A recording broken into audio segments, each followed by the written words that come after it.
An estimated 2,000 pupils have been locked out of school following a land row between the government and two Nairobi schools. The row stems from a land lease agreement that the schools have with the government. Details of the arrangement are unclear, but it is alleged that government gave them the land on condition that the schools remain public. This means that the schools are entitled to amenities provided by government such as desks, books and the facilitation of teachers. The management of the school is, however, done privately by the Khalsa and oshwal communities. The land lease allegedly gave provisions for this, although it is claimed that any attempt by the schools to privatize would mean that the land effectively reverts back to government ownership. This would mean that the current rate of 72 shillings the schools allegedly pay would go up considerably. The problem started when oshwal and Khalsa school management went to court claiming ownership of the land ahead of the privatization plan. Parents in these schools naturally rejected the move, which would see them pay much higher fees for their children. oshwal later released a statement in the press saying that they own and manage the school, although details of the ruling are vague.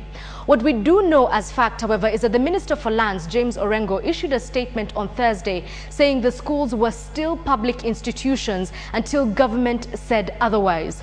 Management of the schools had promised parents the schools would be reopened on Monday, but they are still waiting. There are also claims that the schools are asking for extra levies to top up the normal school fees. And joining us by way of telephone to bring us an update on this story is our reporter Catherine Omwando. Catherine, what's the situation so far? Well, in the morning we were at oshwal Primary School, where we found out that the children are actually going to school, they're learning, so the program is basically normal. But then when we went to Khalsa Primary School, Boys and Girls Primary School in South Sea Estate, and the gates were locked. As you know, yesterday they had the desks taken out and they had a lot of files removed from the school premise. So today it was locked and no one was allowed to go in. We managed to talk to some of the parents who have been told that the school is closed, that's Khalsa Boys and Girls, has been closed and they have to find other schools for their children. And this is a bit difficult because the personal files of their children are in the school and they can't access the school. So we talked to one lady who had been to two different schools and she was told they can't admit her child because there's no personal file of the child, which is now at a Khalsa premise. Edith. All right. The situation has obviously escalated from yesterday because management of Khalsa schools were saying that they are ready to accept back students on condition that they get the desks back. When did this change? I think it just changed overnight because, you know, in the morning, no one was allowed into school, no principal, there's actually nobody, there's not even a watchman on site. We're there and there's no one, it's completely locked, and the people who are around there say that the owners of the custodians of the school came, locked the gates and went.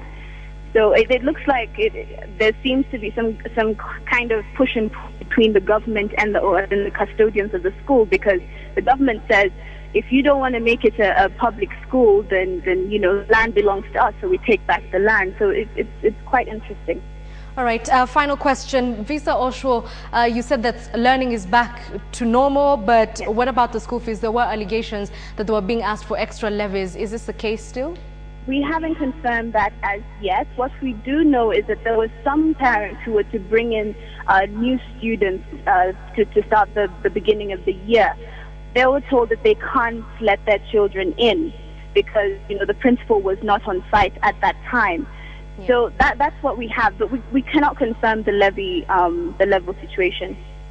All right, thank you very much, Catherine Omwando. She is following up on that story and will be filing for you a more comprehensive, detailed report at 9 o'clock, so do stay tuned for that.